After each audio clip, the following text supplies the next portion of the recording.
What's up, guys? Carson here, bringing another video today. We are, as of this recording, 6 days away from Warzone 2 and DMZ. And finally, of course, they gave out some early patch notes in a way, and the content plan really for what's coming really soon for Season 1 on the 16th. I'm late to this. I know I've had family stuff. You know, I've been with family the past couple days, so I'm late to this. Oops. It is what it is, though. Right here, immediately, we have the roadmap for what we're getting. All on November 16th. We have Warzone 2 with the new map, Al-Mazrah, and then the new mode, DMZ, which I've seen people already talk about this, how it's not like its own thing. So it just seems like it's its own branch off of Warzone 2. I think everyone was under the impression it was its own thing. It doesn't seem like it's its own thing anymore. I know there's gameplay out now. There's more gameplay of Warzone 2 out. They had content creators fly out the other day and play it again. And they also play DMZ. I haven't even looked at the DMZ stuff because I've been so busy with everything going on. I hear a lot of mixed emotions. I've seen Wildcat tweet about it, saying like there needs to be an in-game money system to where you can collect this cash and then pull out with the cash and then buy DMZ skins specific to DMZ and then maybe be able to use that in Warzone 2. I like that idea, but from what it seems like, they have room to grow with it. Then again, I have genuinely no idea if it's going to be good, bad, if it'll be okay at best. I really don't know. I know I'm going to play it though and try it out at least because it does seem fun. And of course, a new gulag. I mean, that's just a given. It's 2v2 for some reason, and I don't know why it's 2v2. That makes no sense whatsoever. And I heard there's a robot in like the actual gulag itself. I don't understand that either. That makes no sense. How that's gonna play out, I have zero idea. I also heard you can just kill the robot and then everyone goes back from said gulag. Everyone just goes back if you kill the robot. I don't know what that means. That sounds extremely confusing. And of course, new vehicles for the heavy chopper and the Hummer EV, which the heavy chopper we see in Invasion and Ground War. I mean, we literally can use it. New game features, aquatic combat. I mean, it's in Modern Warfare 2, and I could genuinely care less about it. Like, yeah, it's cool. It was in Ghost, so that was the first time we ever touched like actual aquatic combat, and you know, all about the AI of the fish and all that stuff like that. They were going crazy about that back then. I mean, I don't plan on fighting anybody in the water. Will a situation like that happen? Probably. The circle collapse, you know, with these new break off circles, that's gonna slow the pace of the game down drastically, which I think that's what they want. I mean, they've changed how you get loadouts in general, so it seems like the whole idea of slowing down the game and making it slower paced, it's definitely what they're going for. And then proximity chat, oh, I'm so glad that's actually a feature. I feel bad for streamers, of course, because they're not going to be able to fully partake in proximity chat. I'm sure people will, don't get me wrong. But with the people that I'm sure anyone who's played this game at all has heard just talking absolute shit to each other. I mean, they're saying some stuff, man, and it's not safe for the youngins or genuinely on any type of platform in general. So yeah, I wonder how that's gonna go. That in reporting, because like, I mean, you had to sign the code of conduct and all that. So like the full reporting of player accounts for like toxic chat or whatever, is that gonna be a thing? Are people gonna actually get banned for that? Are they gonna be strict on those? You know, like what's gonna be the whole roundabout of that? I mean, it's gonna be probably difficult. New buy station, I mean, I don't understand. I don't get the idea of new buy stations. I couldn't tell you. Third person playlist, which that's kind of cool, I'll admit. And then interrogation just for the BR though. That seems pretty cool, I'll admit. It's just a new feature in it. But it seems pretty cool though. Modern Warfare 2, get new maps. We get Shoot House as soon as the 16th drops, and then shipment later in season, which is actually on a ship. That's dope. The idea of like, it's never been done on a ship before. That's pretty sick. New mode, raids in season, so we'll get that later. A new co-op mission, High Ground, and then the CDO mosh pit. This joke has been made, I'm sure, 1,000 times by now, but we already have that with the skill-based matchmaking. Of course, we get the battle pass, new battle pass system. I don't know what they could possibly change about the battle pass, because I like it as it is. You just level up to 100 tiers. I mean, call it good. New operators, Zeus, and then new weapons, the BAS-P SMG, Victus XMR sniper rifle. That's weird that we're getting a sniper immediately, and this looks like that one sniper from Modern Warfare 3. It starts with an L or whatever, L1 something. That's what this reminds me of immediately, and I like that idea. And then the Modern Warfare FC event, limited time operator, bundles, Messi, Paul, Pogba, I hope I said that right, I probably didn't, and then Neymar Jr. I looked up the Paul dude, he's also a soccer player, because I knew Messi and I knew Neymar were soccer players. I'll be honest, that's kind of cool. Weapons, operators, and more. That's why I'm confused, is that we have new weapons up on the top here, and then even more new weapons down low, which is the M13B, AR, and then this reminds me of the Honey Badger immediately with this layout of how it looks, and then new bundles and another new operator, and then Gaz. The fact that Gaz is coming back, pretty sick. I like that idea. Of course, you know, we're kind of recycling some older weapons with the M13 and the Honey Badger, but how else are you gonna put new guns in the game that you haven't already? Like the RAL LMG was a DLC weapon on Modern Warfare 2019, and it's in the base game of Modern Warfare 2 2022. So that was bound to happen. I'm sure there's other guns. I mean, everything's just renamed. They were gonna recycle guns and just make them like throw a letter on there, like the M13, and they added a B on the end. Called it good. They changed the Honey Badger's name to Chimera. I don't even know if I said that right, but you get the idea. Warzone 2 overview. Al-Mazrah, home of Warzone 2. Use 18 major points of interest to plot out your victory in Battle Royale, or explore them en route to extraction in the brand new DMZ experience. So, seems like both of them, so Warzone 2 and DMZ are pretty much the same map, it sounds like. Core maps used in Warzone 2, looks like. So, like, we already have a sneak peek of what we're getting already in Warzone 2 with these maps. We've played all of these maps, I'm sure, by now. So we already have like this sneak peek, quote unquote. Loadouts are not leaving. They just kind of, like Jeb said, I watched this video about this.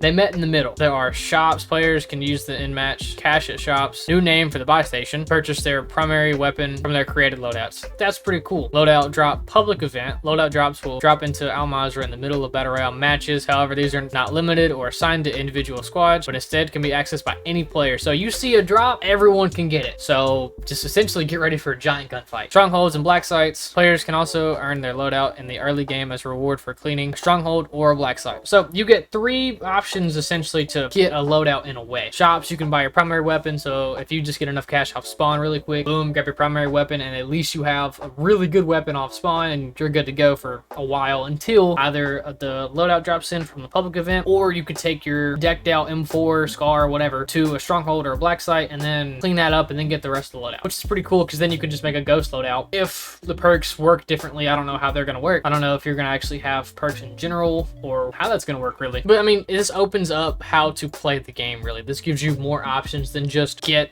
10k, buy a loadout, buy another loadout when you can to get your ghost or your tempered that we've been so used to for so long now. So I mean, you know, it's good for the game. It's reviving it. It's just, you know, it's a new way to play. And then talking about the Gulag. Gulag is 2v2 environment. When randomly paired duos must coordinate and take down their opposition. All players will receive a redefined loadout at launch. This will be a pistol or shotgun, lethal grenade, and a tactical with highly effective weaponry and geared placed towards the map's center. So you get a shotgun or pistol when you spawn, and then if you go to the middle, you can get better stuff. I mean, whatever. It's cool, I guess. Instead of a traditional overtime mechanic, there's another team nor... Oh, that's the bot they're talking about. For a brief period of time, all 4 operators lose? Okay, so if no one wins and no one kills the bot, you just lose, and you just don't come back. That's gonna be annoying. And then, yeah, there are AI combats in the Battle Royale, only at strongholds, black sites, and the Gulag overtime. So that makes sense. Just clear out AIs and then get your loadout. As a Malaysian,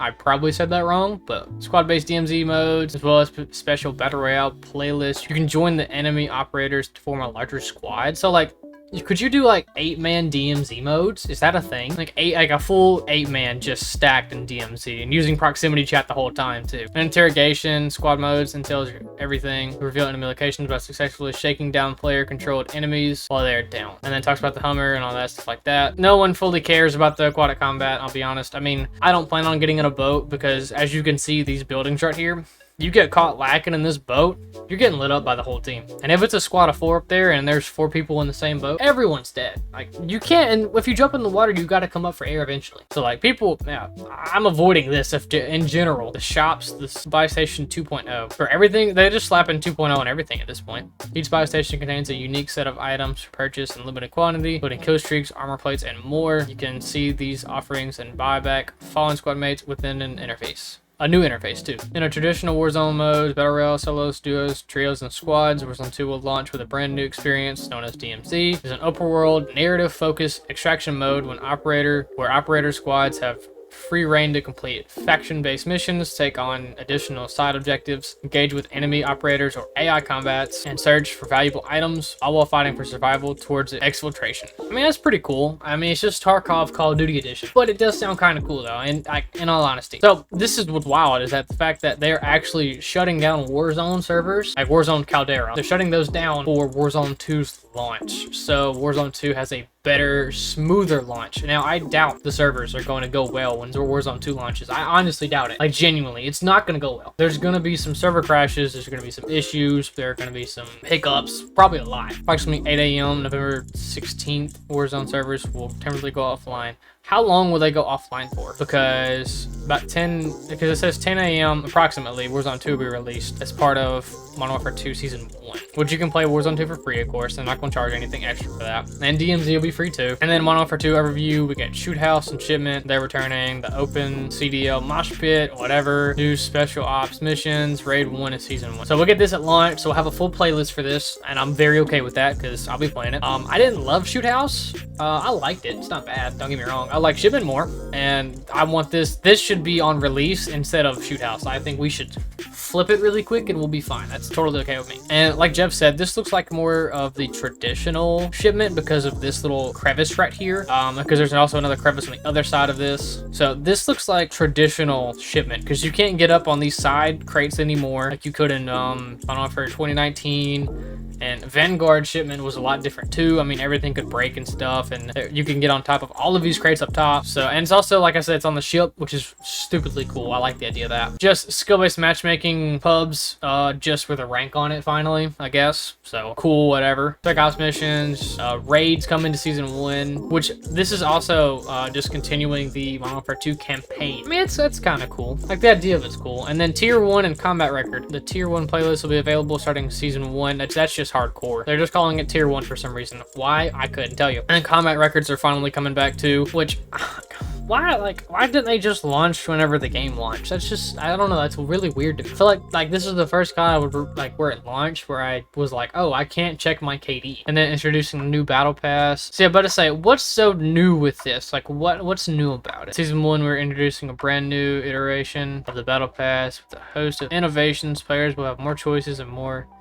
agency than ever before. Instead of a linear stream of tiers set out in a scrolling row along the bottom of your screen, the battle pass takes the form of a multi-sector map. Players will unlock items using earned battle token tier skips across this map, which is themed with the current season. Each map has at least 20 sectors with 5 items in each sector. Tokens can be used in there to either unlock an adjacent sector or earn more items within an unlocked sector. Essentially, these tokens can be used to unlock specific items within the battle pass at your own pace, whether it is a new free functional weapon or a cool new operator skin. You have control over what gets unlocked earlier on the road to 100% map completion. The idea is cool. I mean, it's definitely new, and I didn't expect them to make a new battle pass at all, to be honest with you. If I find, I mean, so like on this one specific spot, it's got this gun, so I can then just unlock this gun, and then if I wanted to, I could just not unlock anything else until I unlock this roadmap, and then if I wanted this gun really quick, I can grab this